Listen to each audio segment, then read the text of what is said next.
ये शो शुरू होता है सियोक नाम के लड़के से।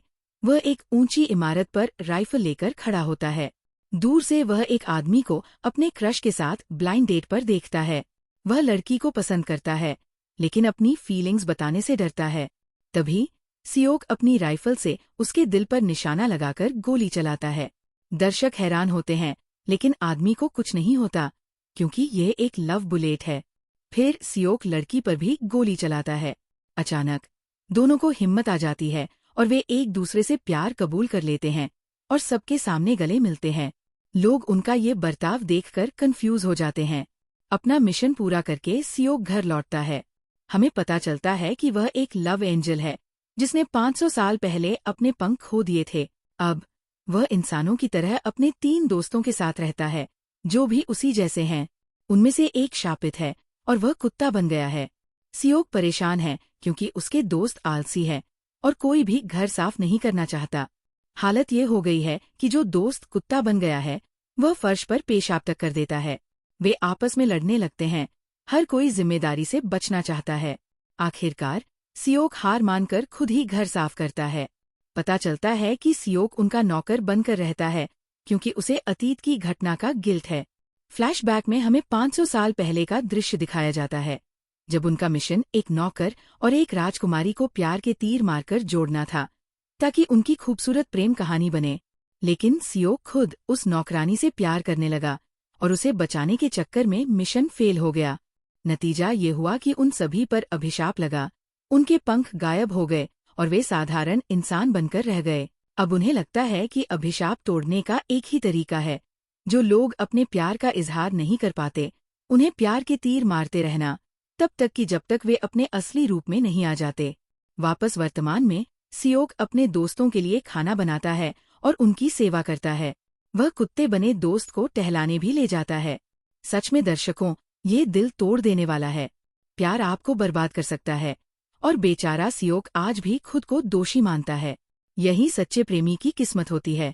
अगले दिन हम हमारी हीरोइन बेक से मिलते हैं, जो एक जानवरों के क्लिनिक में काम करती है। उसके सारे सहकर्मी उसकी खूबसूरती से जलते हैं, और जो भी उसे देखता है पहली नज़र में ही प्यार कर बैठता है। लेकिन एक नर्स सबको बताती है कि बेक खूबसूरत जरूर है, पर उस पर अभिशाप है। जिसे भी वो पसंद करती है या डेट करती है, उसका बुरा हाल हो जाता है। वह कुछ किस्से सुनाती है। पहला लड़का जिसे बेक ने बचपन में पसंद किया था, उसकी उंगली टूट गई। दूसरा मिडिल स्कूल का क्लासमेट था, जिस पर बिजली गिर गई। तीसरा यूनिवर्सिटी का स्टूडेंट था, जो सीढ़ियों से गिरकर सिर पर चोट खा गया।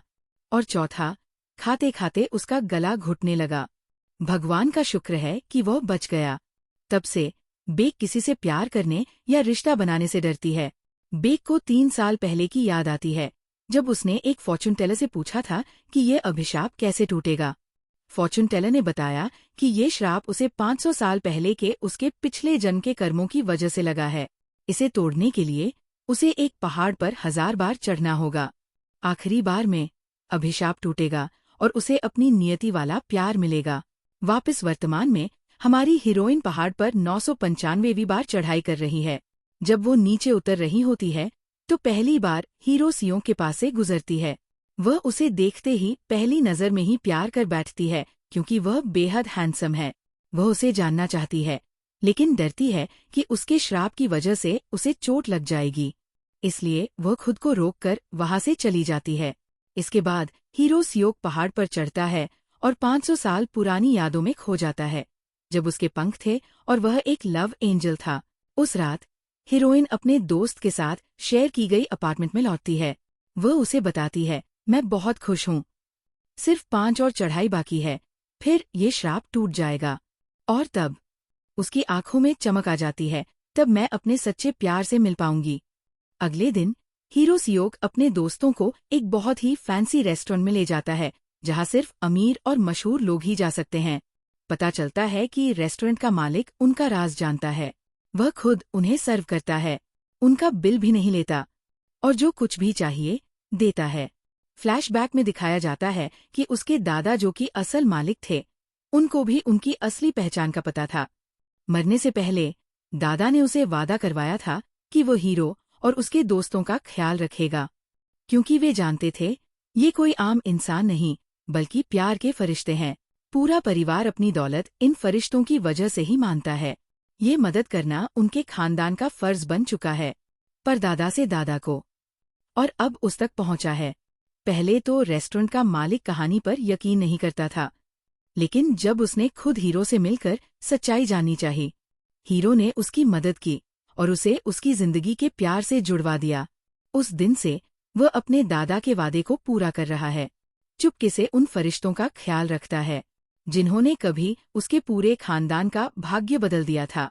उस रात हीरो सियोक हमेशा की तरह पहाड़ की तरफ जाता है, लेकिन वापसी में उसे सड़क पर एक गाड़ी उसके रास्ते में खड़ी मिलती है। वो आगे नहीं निकल पाता, इसलिए पास के रेस्टोरेंट में पूछने जाता है, ये किसकी गाड़ी है? अंदर हमारी हीरोइन ज्यादा नींबू पानी पीकर पूरी तरह बेहोशी की हालत में बैठी है। जैसे ही वो हीरो को देखती है, लड़खड़ाती हुई उसकी तरफ बढ़ती है और अस्पष्ट आवाज में बड़बड़ाती है, ये तो मेरा बेब है, और फौरन उसकी बाहों में गिरकर बेहोश हो जाती है। सियोक का मुंह खुला का खुला रह जाता है। उसे समझ नहीं आ रहा ये सब क्या हो रहा है।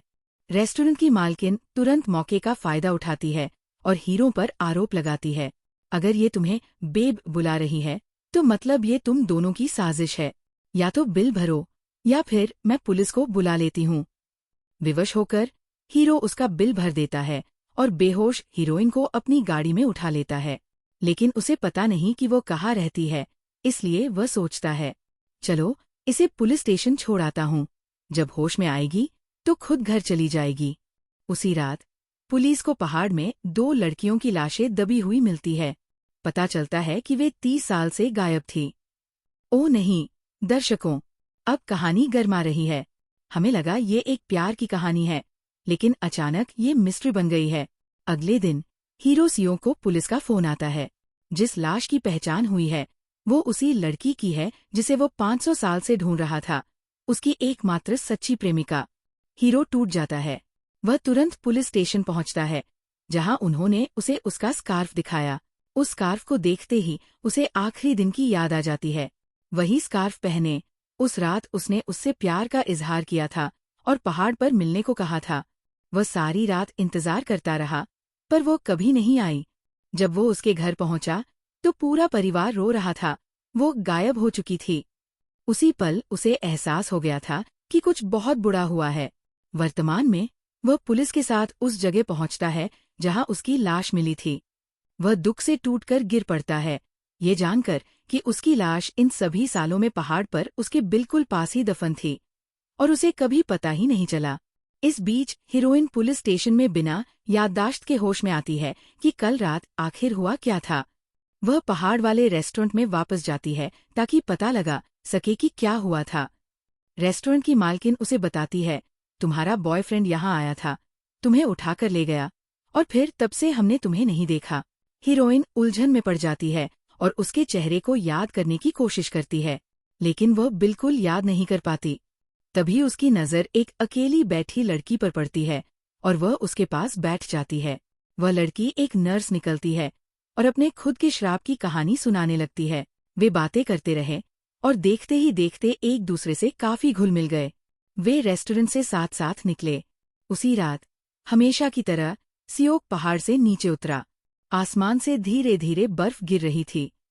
तभी उसने देखा एक आदमी सड़क पर अपने कुत्ते को छोड़कर चला गया। टूटा हुआ दिल लेकर सियोक ने कुत्ते को साथ लिया और उस आदमी का पीछा किया। फिर उसने उस आदमी पर एक प्यार की गोली चलाई ताकि वह अपने कुत्ते से प्यार करने लगे और कभी उसे छोड़ने न पाए। अगले दिन प्यारे दर्शकों, हीरोइन ने प्यार के फरिश्तों वाली एक आर्ट एग्जीबिशन में हिस्सा लिया। ऐन वक्त पर हीरो भी वहां आ गया। जब दोनों मिले तो हीरो उससे नाराज था क्योंकि उसने उससे अपने जूस का पैसा भरवाया था। वही हीरोइन भी गुस्से में थी क्योंकि उसने उसे पुलिस स्टेशन पर अकेला छोड़ दिया था। लेकिन जब उसे पता चला कि हीरो ने ऐसा उसकी फिक्र करके किया था तो उसका गुस्सा गायब हो गया। उसने उसे शुक्रिया कहा, उसका नाम पूछा और दोस्ती करने की कोशिश की, मगर हीरो ने उसका हाथ नहीं मिलाया और बोला, मैं लोगों से ज्यादा बात नहीं करता। फिर वो दूर जाकर खड़ा हो गया, लेकिन वो हैरान रह गया। उसने देखा कि हीरोइन से कोई प्यार के धागे नहीं जुड़े थे। जबकि बाकी सबके थे। ये बड़ा अजीब था। हीरोइन ने उसे अपनी तरफ घूरते देखा। उसने सोचा, क्या ये मुझे चाहता है? वह उसके पास गई और आगाह करते हुए बोली, मुझसे प्यार मत करना। जो भी मुझसे प्यार करता है उसे तकलीफ ही मिलती है। पर जैसे ही वह उसके करीब पहुंची, उसकी खुशबू ने उसे अपना बना लिया। वह थोड़ा आगे झुकी, उसकी खुशबू को और गहराई से महसूस करने की कोशिश करते हुए। हीरो घबरा गया, उसकी आंखों में आंखें डालकर देखते हुए। वह उसकी तरफ आकर्षित तो हुआ, लेकिन हीरोइन शर्मिंदा हो गई। उसने माफी मांगी और उसके अजीब व्यवहार से परेशान होकर वहां से चली गई। बाद में रेस्टोरेंट वाली नर्स गायब हो गई और पुलिस ने जांच शुरू कर दी। रेस्टोरेंट की मालकिन को याद आया कि उसने किसी को नर्स का पीछा करते देखा था। जब डिटेक्टिव ने सिक्योरिटी फुटेज चेक किया तो उसमें हीरो को कुत्ते के मालिक को गन से धमकाते हुए दिखाई दिया। डिटेक्टिव को शक होने लगा, हालांकि हीरो का चेहरा साफ नहीं दिख रहा था। उसे पता नहीं था कि वो गलत रास्ते पर चल निकला है। आखिरकार पता चला कि गायब नर्स शादीशुदा थी और दुर्भाग्य से वह बेवफा थी। डिटेक्टिव ने उसके प्रेमी से पूछताछ की। प्रेमी ने माना कि वह उस दिन उससे मिला था जब वो गायब हुई, लेकिन उसने उसके ठिकाने के बारे में जानने से इनकार किया। उनमें झगड़ा हुआ था क्योंकि वो गर्भवती थी और उसने उसे सड़क किनारे छोड़ दिया था। लेकिन उसके खिलाफ कोई सबूत न मिलने पर डिटेक्टिव ने हीरो के बारे में जांच करने का फैसला किया। इस बीच हीरो कार चला रहा था और हैरानी में हीरोइन का पीछा कर रहा था।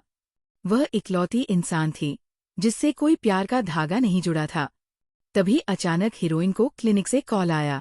एक कुत्ता हादसे का शिकार हो गया था और उसकी हालत गंभीर थी। वह तुरंत वहां पहुंची। हीरो चुपके से उसके पीछे पीछे गया। उसे पता चला कि वह एक पशु डॉक्टर है। हीरोइन ने कुत्ते की जान बचाई और फिर घर लौट आई। अब हीरो को उसका पता मालूम हो गया था और वह जानने को बेकरार था कि उससे प्यार का धागा क्यों नहीं जुड़ा। उस रात उसने सपना देखा कि हीरोइन उसके पास आकर चेतावनी दे रही है, मुझसे प्यार मत करना। वह घबराकर जाग गया और देखा कि उसका दोस्त जो अभी कुत्ते के रूप में था उसके बगल में सो रहा है। अगले दिन डिटेक्टिव ने उस कुत्ते के मालिक को ढूंढ निकाला जिसे हीरो ने धमकाया था। लेकिन हैरानी की बात यह थी कि आदमी बोला, वह बंदूक असली थी ही नहीं। वह लड़का तो बहुत अच्छा निकला। मैं तो उससे फिर से मिलकर उसे धन्यवाद देना चाहूंगा। उसने मेरे कुत्ते की जान बचाई थी। डिटेक्टिव हैरान रह गया और आखिरकार समझ गया कि हीरो का इस केस से कोई लेना देना नहीं है। इस बीच हीरोइन बार बार हीरो और उस पर उस खास खुशबू के बारे में सोच रही थी। उसे एहसास हुआ वह शहतूत के पेड़ों की खुशबू थी। बचपन में वह इस खुशबू से बहुत प्यार करती थी। उसकी दोस्त ने चिढ़ाते हुए कहा, तुम सच में उस पर मर रही हो। वह तुम्हें तुम्हारी खुशनुमा यादों की याद दिलाता है। और तभी डिटेक्टिव क्लिनिक के अंदर दाखिल हुआ। वह ये देखकर चौंका कि वहां बस पुरुष मौजूद थे, जब तक कि उसकी नज़र हीरोइन पर नहीं पड़ी। वह उसकी खूबसूरती पर मंत्रमुग्ध हो गया और घूरता ही रह गया। उसने जल्दी से उसका नंबर ले लिया और अपनी बारी का इंतजार करने लगा। साफ दिख रहा था कि वह उस पर फिदा हो चुका था। इसी दौरान हीरो भी उसी हीरोइन के बारे में सोच रहा था। अपने दोस्त के कुत्ते वाले रूप को बहाना बनाकर उसने क्लिनिक जाने का फैसला किया। जब हीरोइन ने उसे देखा तो खुशी से झूम उठी। उसे लगा कि यह किस्मत का खेल है जो उन्हें फिर से मिला रही है। वह चोरी चोरी उसे देखती रही और मुस्कुराती रही। लेकिन हीरो को क्लिनिक में इतने सारे मर्द देखकर गुस्सा आने लगा। उसे दूसरे ग्राहकों के साथ हंसते और बात करते देखकर वो जेलस होने लगा। इधर डिटेक्टिव अभी भी इंतजार कर रहा था और उसने हीरो को देखा। उसने हीरो पर ध्यान दिया और उसे लगा कि यह उसका मुकाबला हो सकता है। हीरो ने जब डिटेक्टिव को देखा तो वो हैरान रह गया। उसे याद आया कि यह तो 500 साल पहले उसके पिछले जन्म में एक राजकुमार था। वो उसे अच्छी तरह याद कर पाया, लेकिन डिटेक्टिव बस उसे घूर रहा था क्योंकि हीरो भी उसी जितना ही हैंडसम था और पूरे कमरे में सिर्फ वही उसका असली प्रतिद्वंद्वी लग रहा था। कुछ ही देर बाद हीरोइन को पता चला कि उस हादसे वाले कुत्ते का मालिक मर चुका है। वह दुखी हो गई, मालिक के लिए नहीं बल्कि उस बेचारे कुत्ते के लिए जिसका अब कोई नहीं था। डिटेक्टिव ने मौका देखा और कुत्ते को गोद लेने की पेशकश की। लेकिन जब हीरोइन को पता चला कि वो सिंगल है और डिटेक्टिव का काम करता है तो उसने मना कर दिया। उसे लगा कि उसके पास कुत्ते की ठीक से देखभाल करने का वक्त नहीं होगा। डिटेक्टिव ने जोर देकर कहा कि वो काफी जिम्मेदार है और उसने हीरोइन से उसे एक मौका देने को कहा। इस बात को साबित करने के लिए वह रोज कुत्ते से मिलने आएगा, उसने वादा किया। लेकिन प्यारे दर्शकों, हम सभी जानते हैं कि उसकी बात सिर्फ कुत्ते के बारे में नहीं थी। हीरो ये सब देख रहा था और डिटेक्टिव और हीरोइन को करीब आते देख उसका दिल जलने लगा। जब उसकी बारी आई तो हीरोइन उसे देखकर खुश हो गई, यहाँ तक कि उसने अपने मेकअप को भी ठीक किया ताकि वह उसे प्रभावित कर सके। लेकिन हीरो गुस्से में था, उसे लगा कि वो हर आने वाले मर्द के साथ फ्लर्ट करती है। बिना ज्यादा कुछ कहे वो अचानक चला गया, जिससे हीरोइन हैरान रह गई। इस बीच पहाड़ के पास वाले रेस्टोरेंट में एक अजनबी आदमी घुसा। रेस्टोरेंट की मालकिन उसे पहचान गई, ये वही अपराधी था जिसने नर्स को किडनैप किया था। कुछ देर बाद डिटेक्टिव को रेस्टोरेंट में आग लगने की खबर मिली। जब वो पहुंचा तो रेस्टोरेंट की मालकिन को मरा हुआ पाया। थोड़ी ही देर में उसे एक और कॉल आया, दूसरा गवाह भी मारा जा चुका था। स्टेशन पर वापस आकर डिटेक्टिव ने अपनी टीम के साथ केस पर चर्चा की। उसे यकीन नहीं हो रहा था कि दोनों गवाह एक ही दिन में मर गए। यह कोई संयोग नहीं हो सकता था। उन्हें समझ आया कि अपराधी ने जरूर अपने पीछे के निशान मिटाने के लिए उन्हें मार डाला होगा। डिटेक्टिव तीसरे गवाह को लेकर चिंतित हो गया। वह व्यक्ति जिस दिन नर्स गायब हुई थी उसके साथ था, लेकिन उसे ये नहीं पता था कि वह व्यक्ति हीरोइन ही थी। उस रात हीरोइन घर जाते समय एक सुनसान रास्ते से होकर निकली। उसे लगा कोई उसका पीछा कर रहा है। डर से उसने भागना शुरू किया, लेकिन ठोकर खाकर गिर पड़ी। जैसे ही अपराधी उसे नुकसान पहुंचाने के इरादे से आगे बढ़ा, ठीक उसी वक्त हीरो वहां आ पहुंचा। उसने अपराधी से जमकर मुकाबला किया। एक जोरदार प्रहार से उसे जमीन पर गिरा दिया और उसकी टोपी उतारते उतारते रह गया ताकि उसका चेहरा देख सके। तभी अचानक हीरोइन की तरफ कांच के टुकड़े गिरने लगे। हीरो ने तुरंत उसे बचाने के लिए अपने शरीर से ढक लिया। कांच के टुकड़े उसके सिर पर लगे और इसी का फायदा उठाकर अपराधी भाग निकला। हीरोइन हैरान थी कि हीरो ने उसके लिए ऐसा किया, लेकिन उससे भी ज्यादा चौंकाने वाली बात यह थी कि उसे एक खरोंच तक नहीं आई थी। वह तो इसी की आदी हो चुकी थी कि जो भी उसकी परवाह करता उसे चोट जरूर लगती। वह उसके पास आई और ध्यान से उसे जांचने लगी। रुको, कोई टूटी पसली नहीं, हाथ में फ्रैक्चर भी नहीं, तुम बिल्कुल ठीक हो। क्या तुम इंसान भी हो? हीरो ने उसे आश्वस्त किया कि वो पूरी तरह ठीक है। राहत के इस एहसास में वह इतनी भावुक हो गई कि उसने उसे गले लगा लिया। उसे लगा शायद अब वो श्राप टूट गया है, लेकिन फिर अचानक उसे एहसास हुआ कि वह क्या कर रही है। झट से पीछे हटी, उसकी जान बचाने के लिए धन्यवाद दिया और चली गई। कुछ देर बाद हीरोइन ने रेस्टोरेंट में अपनी दोस्त से मुलाकात की और सारी घटना सुनाई। हीरोइन ने सोचा कि जो व्यक्ति उसका पीछा कर रहा था वह उसका कोई पागल दीवाना होगा, इसलिए उसने पुलिस को खबर नहीं की। उसने कहा कि वह उम्मीद कर रही है कि हीरो ही उसकी नियति होगा, लेकिन उसकी दोस्त ने याद दिलाया, तुम्हें अभी 5 बार और उस पहाड़ पर चढ़ना बाकी है। श्राप तभी टूटेगा जब तुम पहाड़ पर चढ़ोगी और वापस आओगी। अगले दिन हीरोइन फिर से पहाड़ पर चढ़ी, प्रार्थना करते हुए, कृपया इस श्राप को तोड़ दो। मैं तुम्हारे भेजे किसी भी आदमी को स्वीकार करूंगी। बस वही होना चाहिए। मैं किसी और को नहीं चाहती, बस उसे चाहती हूँ। लेकिन जब वो नीचे उतरी तो हैरान रह गई कि रेस्टोरेंट जलकर खाक हो चुका था और रेस्टोरेंट की मालकिन मर चुकी थी।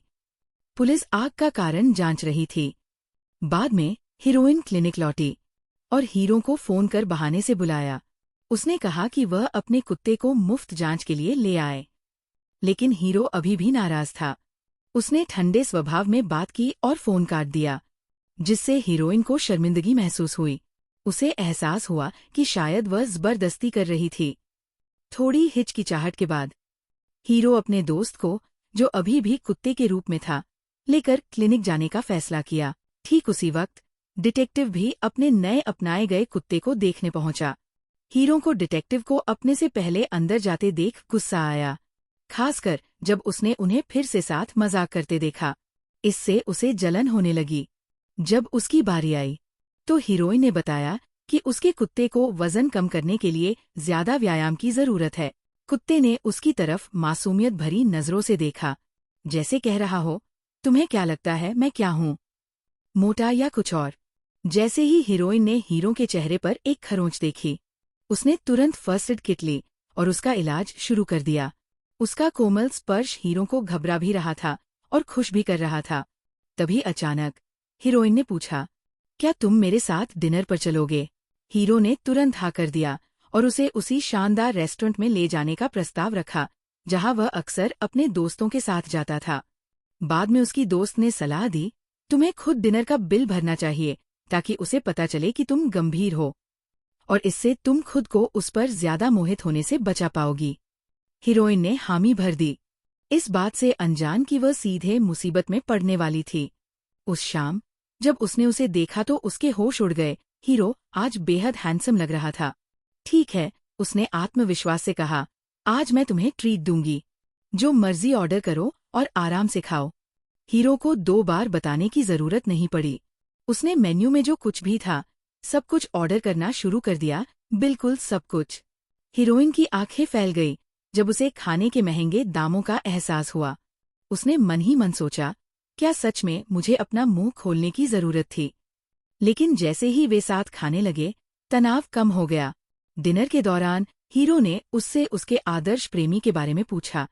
हीरोइन ने उसे चिढ़ाते हुए कहा कि उसे क्लिनिक के एक क्लाइंट पर क्रश था। हीरो का जलना साफ झलक रहा था, लेकिन तभी उसने तुरंत स्पष्ट किया, वो बस प्रोफेशनल बातें थीं, उससे ज्यादा कुछ नहीं। खाना खत्म करते ही हीरोइन बेचैनी से बिल चुकाने गई। डर रही थी कि कहीं उसके पास उतने पैसे न हों। पर हैरानी की बात, वेटर ने बताया, बिल तो पहले ही चुकता हो चुका है मैडम। हीरो ने उसके उठने से पहले ही पैसे दे दिए थे। वह गुस्से से आग बबूला होकर लौटी। अरे नहीं, बिल्कुल नहीं, तुम मुझे शर्मसार कर रहे हो। मैंने कहा था मैं भरूंगी। तुमने ऐसा क्यों किया? क्या तुम समझते हो मैं इसे नहीं संभाल सकती क्या? वह नाराज होकर चली गई, ये सोचते हुए कि उसने बिल इसलिए चुकाया ताकि उससे दूरी बना सके। उस रात दोनों ही तंग दिल से घर लौटे। वे एक दूसरे को पसंद करते थे, लेकिन दोनों को लगा कि उन्हें ठुकरा दिया गया है। अगले दिन हीरोइन ने फिर पहाड़ पर चढ़ाई की, प्रार्थना करते हुए कि श्राप टूट जाए और हीरो उससे प्यार करने लगे। इसी बीच हीरो अपनी पुरानी प्रेमिका के अंतिम संस्कार में शामिल हुआ। उस पर अपराधबोध का बोझ भारी पड़ रहा था। उसने अभी तक उसकी हत्या का कातिल नहीं ढूंढा था। अंतिम संस्कार के बाद वो पहाड़ पर गया जहां उसकी अचानक हीरोइन से मुलाकात हो गई। वो उतर रही थी। उसे देखकर वो चौंकी, फिर खुश हो गई। क्या मेरी प्रार्थना सच में सुन ली गई? उसने मजाक किया। उसकी तरफ दौड़कर उसने फोन से तुरंत एक फोटो खींच ली ताकि उसकी तस्वीर सहेज सके। हीरो उसकी इस हिम्मत पर हैरान रह गया और फोटो डिलीट करने के लिए उसका फोन छीनने लगा। हाथापाई में वह लड़खड़ाई और गलती से उसकी बाहों में जा गिरी। वाह डायरेक्टर, क्या सीन है! पूरा सिनेमाई नायाब तरीका। शर्मिंदा होकर हीरोइन ने माफी मांगने के लिए उसे ड्रिंक पर चलने का न्योता दिया। वह मान गया और दोनों पास के कैफे में चले गए, जहां ड्रिंक पीते पीते उनकी झिझक खत्म हो गई। हीरोइन ने अपना राज खोलते हुए कहा, मुझे इस पहाड़ पर 1000 बार चढ़ना है, अब सिर्फ 3 बार बाकी है। उसके बाद मुझे अपने सच्चे प्यार से मिलना है। फिर अचानक गंभीर होकर पूछा, लेकिन तुम प्यार से दूर क्यों भागते हो? हीरो ने अपना दर्द बयां किया, मैंने किसी से बहुत पहले प्यार किया था। चेतावनियों के बावजूद कि ये खतरनाक होगा। उसका अंत बुरा हुआ। तब से मैंने प्यार से खुद को दूर रखा। हीरोइन का दिल उसकी कहानी सुनकर भर आया। उसे उसके लिए गहरी सहानुभूति महसूस हुई। वापसी पर कार का इंतजार करते हुए वे पार्किंग अटेंडेंट के चाबी लाने का इंतजार करने लगे। हीरो ने अटेंडेंट के हाथ पर एक निशान देखा, वही निशान जो हीरोइन पर हमला करने वाले व्यक्ति के हाथ पर था। उसने तुरंत अटेंडेंट को पकड़ लिया और पुलिस को सौंपने को तैयार हुआ। तभी अटेंडेंट ने हार मान ली और सब कुछ कबूल कर लिया। उसने बताया कि उसे किसने ये सब करने के लिए कहा था और उन्हें सीधे असली अपराधी तक ले गया। वह थी हीरोइन के क्लिनिक के सामने वाले प्रतिद्वंद्वी क्लिनिक की मालकिन। उस महिला ने कबूल किया कि उसने हीरोइन को डराकर भगाने के लिए ये सब किया था। जब से तुमने अपना क्लिनिक खोला है, मेरे सारे मरीज तुम्हारे पास चले गए हैं, उसने रोते हुए कहा। वह माफी मांगने लगी, गिड़गिड़ाते हुए। हीरो उसे पुलिस के हवाले करना चाहता था, लेकिन हीरोइन ने उसे माफ कर दिया। उसे उस पर तरस आ रहा था। जाते जाते हीरो ने उसके जीवन के बारे में पूछा। हीरोइन ने खुलासा किया, मैं एक अनाथ हूँ। मुझे शिशु अवस्था में अनाथालय के दरवाजे पर पड़ा पाया गया था। मेरा पहला प्यार भी अनाथालय का एक लड़का था। उसने सिर्फ मेरे प्यार के कारण अपनी उंगली तुड़वा ली थी। वह मुस्कुराई, पर मैं हार मानने वाली नहीं। चाहे 1000 बार उस पहाड़ पर चढ़ना पड़े, मैं अपने प्यार को ढूंढकर ही रहूंगी, और फिर हमेशा के लिए खुश रहूंगी। हीरो उसकी कहानी सुनकर भावुक हो उठा। और सच कहूँ तो, प्यारे दर्शकों, मेरी भी आंखें नम हो रही हैं। उसने उसे घर छोड़ा और दोनों ने विदा ली। लेकिन उसी रात हीरो को 500 साल पुरानी यादें साफ साफ आने लगीं। उसे याद आया कि कैसे वह और उसका दोस्त पंखों वाले लव एंजल्स थे। हीरो उनमें एक राजकुमार था, जो लव एरोस चलाकर लोगों को जोड़ता था। राजमहल की एक सेविका अक्सर प्रार्थना करती, अपने सच्चे प्यार से मिलने की कामना करती। जब उसकी 1000वीं प्रार्थना पूरी हुई, तो उसकी मुलाकात राजकुमार से हुई। उस पल सेविका को एहसास हुआ, वह चाहती थी यही राजा बने, क्योंकि वह दयालु था और इतना हैंडसम भी। राजकुमार उसके शब्दों से इतना प्रसन्न हुआ कि उसकी ओर खिंचा चला आया। उन्हें साथ देखकर हीरो ने उन पर प्यार के तीर चलाने का निश्चय किया। लेकिन जैसे ही उसने निशाना साधा, सेविका ने अचानक उसकी ओर मुस्कुरा दिया, जिससे वो घबरा गया। उसका बाण चूक गया और खुद उसके अपने ही दिल में आ लगा। आश्चर्य से भरा वह पल, जब उसे एहसास हुआ कि वो खुद उस सेविका के प्यार में पड़ चुका है। अगले ही दिन राजा का देहांत हो गया और रानी ने राजकुमार को मरवाने की साजिश रची, ताकि उसका अपना बेटा सिंहासन संभाल सके। सेविका ने ये साजिश सुन ली और राजकुमार को चेतावनी देने दौड़ी, लेकिन रक्षकों ने उसे देख लिया। जंगल में पीछा करते हुए उन्होंने उसके कंधे पर तीर चला दी और वह एक चट्टान से गिर गई। हीरो उसे बचाना चाहता था, तभी उसके गुरु प्रकट हुए और डांटा, तुम हस्तक्षेप नहीं कर सकते। एक राजकुमार का मनुष्य से प्रेम वर्जित है। गुरु ने उसे रोकना चाहा, पर हीरो नहीं माना, तो गुरु ने उसे कैद कर दिया। गुरु ने उसे आग के घेरे में घेर दिया, लेकिन हीरो ने दर्द सहते हुए अपना रास्ता बनाया, यहाँ तक कि उसके पंख भी जलकर खाक हो गए। इस बीच रक्षकों ने राजकुमार के महल पर हमला बोल दिया। तभी अचानक डिटेक्टिव की नींद टूटी। वह झटके से जाग गया, पूरी तरह उलझन में। उसे एहसास भी नहीं हुआ कि उसने अभी अपने पिछले जन्म का सपना देखा था, जिसमें वह राजकुमार था। तभी उसके टीम का एक सदस्य अंदर आया। सर, हमें उस लड़की का पता मिल गया है, जो नर्स के गायब होने के दिन उसके साथ थी। डिटेक्टिव तुरंत उस पते पर पहुंचा, लेकिन गलती से हीरोइन की पड़ोसन के घर में घुस गया। जब उसने उससे पूछताछ की, तो पड़ोसन ने कहा, मैं तो कभी उस पहाड़ पर गई ही नहीं। निराश डिटेक्टिव को समझ आया कि वो गलत इंसान से पूछ रहा था। इसी बीच हीरोइन घर से बाहर निकली तो चौंक गई। हीरो सामने खड़ा उसका इंतजार कर रहा था। वह करीब आया, उसके कंधे पर हाथ रखकर बोला, मैं वही हूँ जिसका तुम इंतजार कर रही थी। हीरोइन का दिल धड़कने लगा। वह खुशी से झूम उठी। उसे लगा कि वह आखिरकार अपने प्यार का इकरार करने वाला है। लेकिन उसने उसकी उम्मीदों को चकनाचूर करते हुए कहा, मैं तुम्हारी डेट तब तक अरेंज करता रहूंगा, जब तक तुम्हें सही आदमी नहीं मिल जाता। हीरोइन अविश्वास से उसे घूरने लगी। क्या तुम अपना हाथ हटा सकते हो? उसने चिढ़कर कहा। जब उसने उसके आइडियल मैन के बारे में पूछा, तो वह फट पड़ी। मुझे ऐसा चाहिए जो लंबा हो, चौड़े कंधे वाला हो, हैंडसम हो, यूट्यूबर भी हो सकता है, और जिसके सिर पर कांच गिरे तो उसे चोट भी ना आए। मतलब तुम्हारी तरह। ओ ये बेवकूफ। लेकिन हीरो को बिल्कुल समझ नहीं आया। उसने वादा किया कि वह उसकी शर्तों पर खरा उतरने वाला कोई ढूंढ कर देगा। हीरोइन आग बबूला हो गई। भगवान ने तुम्हें सब कुछ दिया, बस दिमाग नहीं दिया। ऐसा बड़बड़ाती हुई वह तेज कदमों से चली गई, नाराज कि वह उसके प्यार को समझ क्यों नहीं पा रहा। घर पहुंचकर उसने अपनी दोस्त को सारा किस्सा सुनाया, तो दोस्त ने समझाया, शायद वो जानबूझकर अनजान बन रहा है, तुम्हारी परीक्षा ले रहा होगा। मुझे यकीन है वो समझ जाएगा और अपने दिल की बात कहेगा। उसकी दोस्त ने उसे आश्वस्त किया। और वाकई कुछ देर बाद हीरो वहां आ धमका। हीरोइन को लगने लगा कि शायद उसकी दोस्त सही थी। उसने सीधे सवाल किया, तुम मेरी रक्षा करना चाहते हो या फिर मेरा सोलमेट ढूंढ लाए? हीरो का जवाब दिल छू गया। मैं बस नहीं चाहता तुम अकेली रहो, तुम्हें खुश देखना चाहता हूँ। हीरोइन का दिल पिघल गया। तो क्या इसका मतलब तुम्हें मैं पसंद हूँ? हीरोइन ने शर्माते हुए पूछा। इसी बीच डिटेक्टिव को एहसास हुआ कि वह अपनी नोटबुक गवा के घर भूल आया है।